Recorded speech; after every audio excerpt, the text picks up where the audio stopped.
It is officially Google season with leaks left and right of all sorts of products that we're expecting to see at their upcoming hardware event.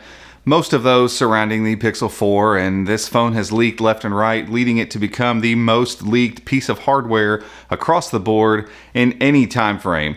And so with that kind of climate, when we saw the leaks of the Pixelbook Go, it became pretty easy to kind of feel like, well, we know exactly what's coming. We know what this device is going to be about. And well, in a couple weeks, we'll get to see it. But the more we thought about it and the more I've kind of thought through what it's going to be like to actually see this device when we get to the hardware event, the more I'm realizing we don't know a ton of things about it.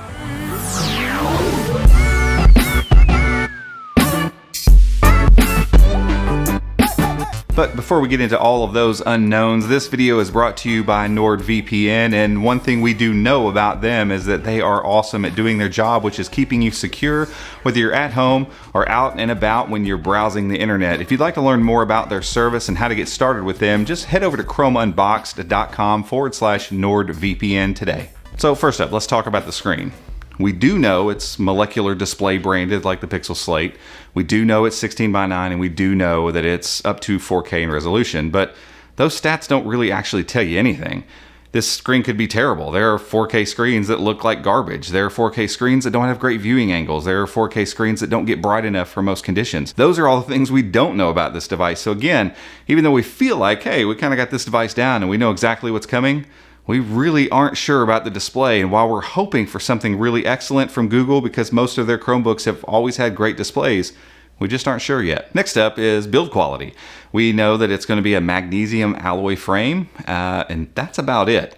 Now again, if we go back and look at previous Google-made devices, so the Chromebook Pixels, Pixelbook, Pixel Slate, they've all been really, really premium. So we expect that, but we don't know that. And the leaks that we've seen so far only show us like these partial views of the device. So it's hard to even get our heads around like what the aesthetic's going to look like. How thin is it going to be? Is it going to feel nice and firm in the hand, or is the magnesium alloy going to be all twisty like it is on the Samsung Chromebook Pro and Samsung Chromebook Plus? Those things are hard to know from a couple pictures and a handful of stats, and we just aren't sure. Like, if it's going to be nice and light, is it still going to retain the one finger lift that we had in the Chromebook Pixels, or is it going to be one I got to pry open with two hands?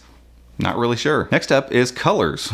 Part of that leak was that we are going to see it in a black like we saw in some of the images and some of the videos, but there's also rumors that it's going to come in like a not quite pink or something like that, maybe one of the colorways from last year's Pixel phones. But we also don't know if there's going to be multiple other colors. Is it going to have 3 colors or 4 colors?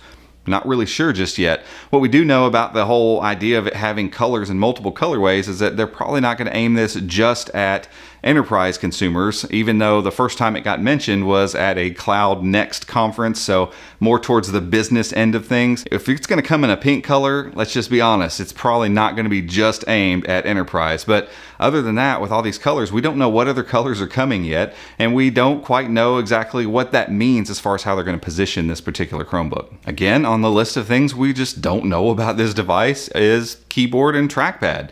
We've seen little bitty glimpses of it whenever we've seen those videos, but like I would assume it's backlit. We don't know for sure. I would assume it's the same keyframe as like the Pixelbook because the original Pixelbook has an excellent keyframe and feels great typing on, but again, we aren't sure. We don't know that.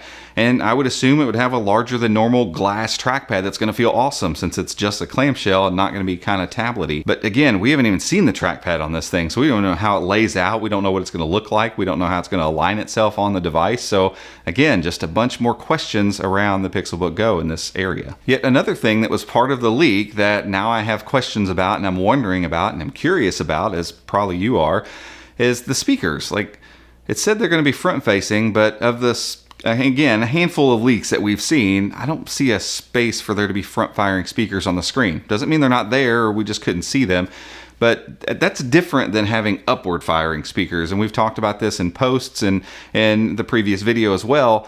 I'm hoping that they are, in fact, front-firing speakers, but are they going to be any good? Because the Pixelbook speakers are terrible. They're some of the worst speakers in any Chromebook, but the Pixel Slate speakers are amazing, and they are front-firing. They're right there next to the screen, and they sound great and full and rich, and I love watching content on them and listening to music. Are we going to get those kind of speakers, or are we going to get something in between? Because the leak said much more powerful than Pixelbook. Well, that doesn't mean literally anything because the Pixelbook speakers are so terrible. So I'm curious, what kind of speakers are we going to be looking at here? And finally, the biggest thing we don't know and don't have an answer for is price. People have speculated, we've speculated, but we don't know what pricing is going to come along with this device in a couple weeks when it's unveiled. And I think it's more important than just going, who knows what it costs, because the price is going to change whether or not people buy this thing or not. And ultimately, Google positioned the Pixelbook as kind of, hey, here's what a convertible clamshell kind of Chromebook can look like with Android apps and all that kind of stuff. And they built that, and we've seen the market transform. The Pixel Slate was supposed to be, hey, here's what a tablet Chromebook can look like. And they kind of fumbled that, but we still believe we're going to see tons of tablet type Chromebooks coming out by the end of this year. So with the Pixelbook Go being just a clamshell, kind of going back to the early days of the Chromebook Pixel, what's it going to do that's different, that sets it apart away from everything else that's around it? Because you can get great Chromebooks in the $400 to $600 range. So I just don't think Google can show up this time and be like, yeah, it's a nice Chromebook. It has all these bells and whistles, $1,000. No one's going to buy it. I don't care how good it is.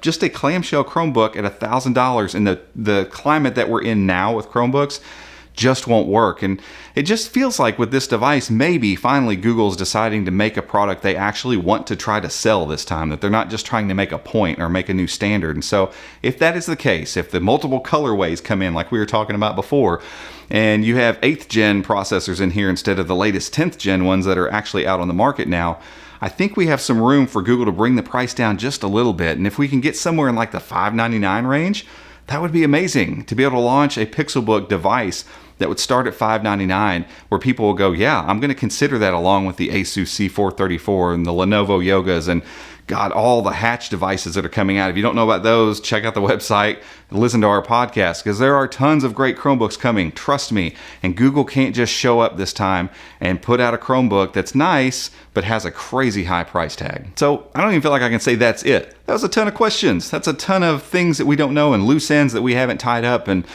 I don't know that we'll see any more leaks before the event. So if that's the case, if we don't know any more about it before we actually get to New York and get our hands on the Pixelbook Go, I'm honestly kind of okay with that, because with the Pixel 4, everything's leaked out. There's like no mystery, and we're kind of hoping maybe they show up with some sort of like, here's the one thing that didn't leak. Here's the one little surprise you can have.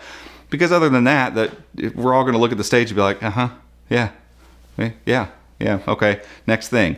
The Pixelbook Go still has quite a bit of mystery around it, and that's kind of the point of this video. There's all kinds of stuff we don't know, and frankly, I don't know that I even want to know until the event happens and we actually get to see this thing in the flesh. Because what I'm genuinely hoping, is that Google has decided to make a Chromebook that's not trying to push into any new territory or do any brand new thing. They're like, you know what, we're going to take everything we've learned and just make a really awesome, solid, performing Chromebook that will sell and is priced to sell. But guys, that's it for this one. If you liked it, give it a thumbs up and hit the subscribe button down below. And make sure, if you do subscribe, hit that notification bell so you can be alerted when we make future videos just like this one. Until next time, we'll see you.